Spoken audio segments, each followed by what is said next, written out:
Hola, ¿qué tal amigos de Lo que la gente pregunta? ¿Cuál es la situación de la justicia en Venezuela? ¿Existe justicia como se debe entender esta palabra verdaderamente en el país?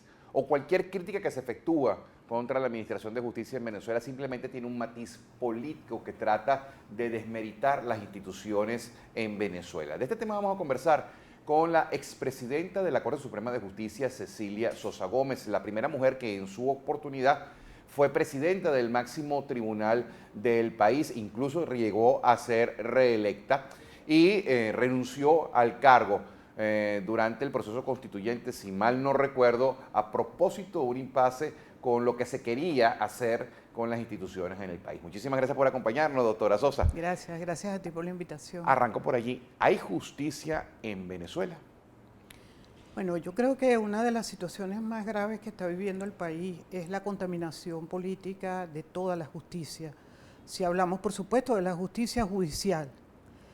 Y digo que hay una contaminación porque tanto que se luchó para que no existieran en el Poder Judicial dos cabezas, como era en el pasado, que era Tribunal Supremo o Corte Suprema en su momento y Consejo de la Judicatura, terminó en una realidad que es un monopolio, yo diría, bastante maligno, en la falta de autonomía e independencia de todos los jueces que siempre están viendo las instrucciones del Tribunal Supremo y a su vez el Tribunal Supremo está viendo las instrucciones desde quien está ejerciendo el poder. En consecuencia, el tema de la justicia en Venezuela se ha agravado, porque creo que hay que reconocer que la justicia que todos los venezolanos quieren no se ha logrado en el país desde el año 58 esta parte, pero tenemos una situación mucho más difícil, porque además cuando tú ves la entrevista de cualquier venezolano que ha perdido a un ser querido, lo primero que dice es: yo espero que se haga justicia. La lentitud de la justicia, no solamente ya la contaminación política, sino la ineficiencia de la justicia, la falta de capacidad de respuesta oportuna, la falta de investigación técnica sobre los hechos, creo que están generando decisiones siempre interlocutorias, pero jamás al fondo del asunto y en el tiempo previsto por las leyes. Usted maneja varios conceptos y quisiera centrarme en algunos de ellos. Dice justicia judicial. ¿Cuántas justicias hay y por qué ese título, justicia judicial? Yo hablo de justicia judicial porque cuando tú le preguntas a cualquier persona si en Venezuela hay justicia, te dice que no. Pero cuando dice no, está pensando en sus carencias de derecho, está pensando en que el deseo de tener una casa no ha sido satisfecho, en que no consigue las medicinas, en que tiene que hacer cola para comprar alimentos. Esa justicia que tiene un contenido en la garantía que el Estado tiene que dar a los derechos de los ciudadanos, es un tipo de justicia a la cual el venezolano está más pendiente que a la justicia judicial. Entre otras cosas, obviamente, y esto yo creo que es uno de los puntos más importantes, y quién sabe, la experiencia de uno ha ido creciendo en ese aspecto. El tema en Venezuela más importante, numérica, y a quien afecta, es el tema de la justicia penal. La justicia penal es la que afecta al que tiene menos recursos. La justicia penal es la que afecta al que no ha tenido educación. La justicia penal es la que afecta al más sensible de la población. La justicia penal afecta al que no tiene recursos para tener un abogado y depende precisamente de un defensor público del Estado. Entonces, esa justicia penal, a mi manera de ver, que representa el 80% de los juicios del país, no está siendo atendida como debe ser, sobre todo en un país que tiene 48.000 personas bajo régimen de privación de libertad. Ahora, ahí hay una realidad, pero también hay una parte, una arista de esa realidad que probablemente parte de la población va a decir, pero un momentico, cuando uno ve en casos de crímenes atroces, los prontuarios de muchos de los autores de esos crímenes y ve que tienen 8, 10 homicidios encima, que tienen no sé cuántas entradas, que ha estado sometido a no sé cuántos procesos y sin embargo están en libertad. Si bien es cierto que vienen en su mayoría de estratos populares, uno podría decirse, pero realmente son perjudicados por la justicia, porque miren por qué no está preso, si es un homicida incorregible. En contraste con figuras políticas que están sometidas a procesos judiciales y ni siquiera obtienen los beneficios cautelares que les corresponden por la ley. Sí, tú tienes razón en el término del desequilibrio entre la cantidad de personas que pueden estar libres, que están cometiendo delitos todos los días, que no son aprendidos y en muchos casos más bien son promovidos desde el Estado para que sigan libres o para que sigan armados, o que de alguna forma también forman parte de los cuerpos paramilitares que tiene el Estado, el gobierno, ciertamente. También podríamos hablar de la cantidad de personas con prontuario que tienen una chapa, y evidentemente eso obedece a una, digamos, una falta de un gobierno que de no corregir eso está, digamos, caminando en el filo de la navaja de ser un gobierno que está promoviendo de alguna forma, voluntariamente, porque no puede aceptarse de otra manera, sobre el delito, o al menos sobre la promoción del delito. Es verdad, como tú muy bien lo señalas, y creo que ratifica las deficiencias del Poder Judicial, de que haya personas que, siendo delincuentes, no están bajo las rejas. Pero también es verdad que los que están bajo las rejas, aunque hayan cometido los delitos, tienen protección de sus derechos humanos. Y no la tienen. Nuestras cárceles son verdaderamente un depósito de promoción de más delincuentes. No tienen ningún derecho humano garantizado, aunque tengamos un ministerio que supuestamente se ocupa de eso. Ahora, combinar eso con el tema político, con el tema de personas que están siendo llevadas a la justicia por apartarse de un pensamiento único, que yo creo que es algo que no podemos dejar de considerar, porque es lo que está marcando todo el funcionamiento del sistema institucional. Hasta ahora por opinar, porque hay un doctor en Aragua que opina, dice, mire, hay un problema de salubridad que ha afectado, usted va preso. Hay un señor que dice, miren, si ustedes no aprobaron las divisas para que se importen, no vamos a tener tales productos hasta el año que viene, usted va preso. Sí, bueno, eso es insólito, eso nunca he visto. Es que estamos utilizando, por eso te hablaba yo del tema de la contaminación, que también estamos utilizando el sistema judicial para coartar aquellas libertades que ponen en juego la crítica al pensamiento único. Ese es realmente digamos, la esencia del problema que vivimos en Venezuela, que está unido a otro principio que tiene que ver con la justicia, que es que hemos perdido el venezolano, porque yo creo que el ciudadano también tiene aquí una responsabilidad importante, yo la tengo, tú la tienes, en el sentido de que hemos abandonado el tema de la primacía constitucional. ¿Por qué hemos abandonado el tema de la primacía constitucional? Porque no hacemos una defensa de la Constitución, no nos convertimos en un controlador, que tenemos esa responsabilidad como deber constitucional, no nos transformamos en eso, y si nos transformamos, nos aplican el peso de la violencia política, que es, si hablas, te detengo, si hablas, te quito la nacionalidad si eres naturalizado, si hablas o opinas, eso afecta al gobierno, eres un desestabilizador del gobierno, como es el tema, bueno, que hemos visto de sentencias que están en realidad coartando, están violando la Constitución, y nosotros no tenemos la fortaleza de hacer valer la preeminencia de la Constitución frente al comportamiento de un gobierno que se apartó de ella por el pensamiento único. Esos son ejemplos de contaminación política, ¿no?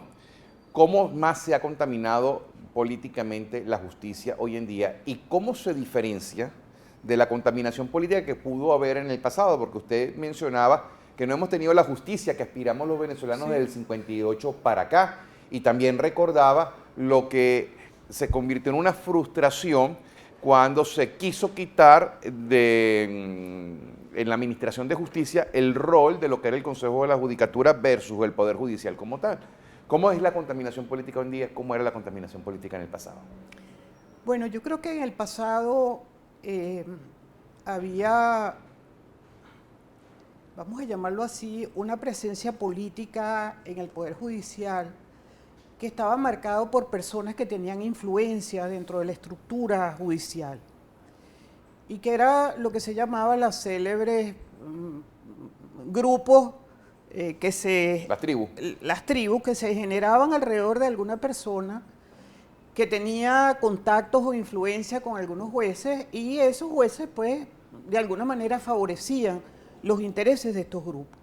O sea, existían realmente, por ejemplo, se habló mucho, no sé si es realidad o es mito, se hablaba de la tribu de David, y se hablaba de la tribu de David por David Morales Bello. ¿Eso existió, doctora? ¿Usted lo vivió? ¿Usted lo conoció? Yo quiero ser muy franca. El tema de esas tribus es un tema de prueba, ¿correcto?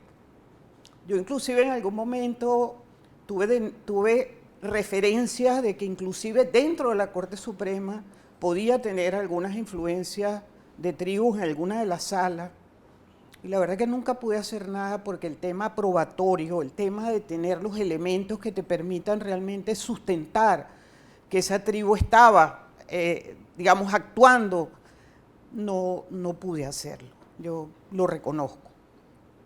Pero tampoco puedo decir que no existían. Es decir, era como una cosa,